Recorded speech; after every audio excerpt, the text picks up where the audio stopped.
şair ve arifimiz. Ondan sonra bizim destarlarımız var. Aslı ve Kerem, Şahsenem ve Garip, Zührü ve Tahir. İn büyük destarlarımız Guroğlu'yumuz var. Onların hepsi bizde de var. Evet. Aynen. Aynı bizde. Sayet ve Emre destanından bir parça Bal Sayet bağdadır bağda. Onu hep bizim başımız Himmet Ak, tutarda hocamız İbrahim Cüzcani, kendim de Şairi. size söyleyeceğim.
Gel bana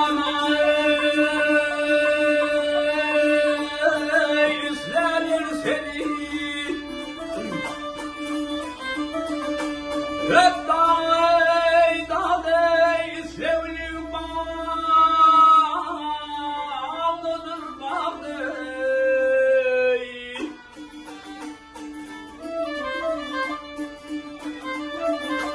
Ağır mezgülümden teyir alay Halsa yatma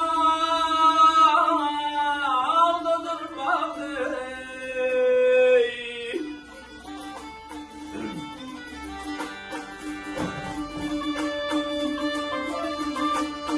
Sehveti var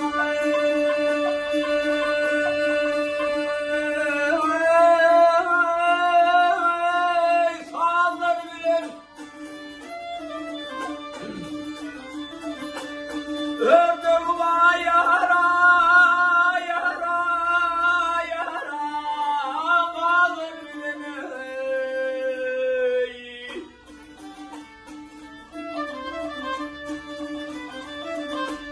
Amir böyle zıplıyorlar bile nay man sayılmaz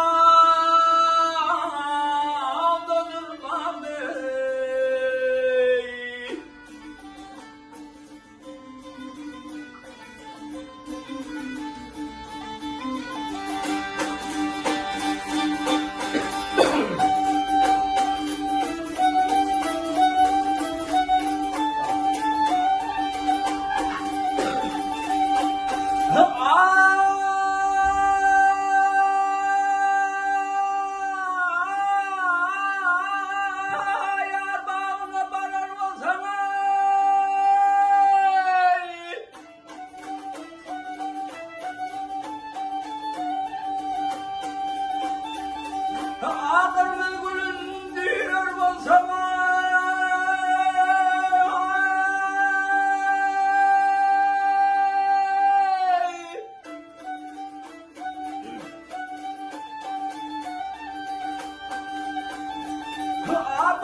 kan padişahının değil bal sayet bağdadır bağda.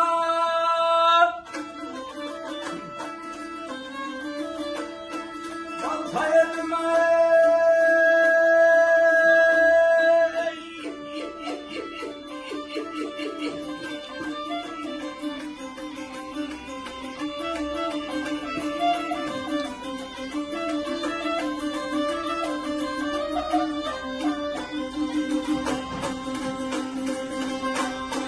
Bal sayetme.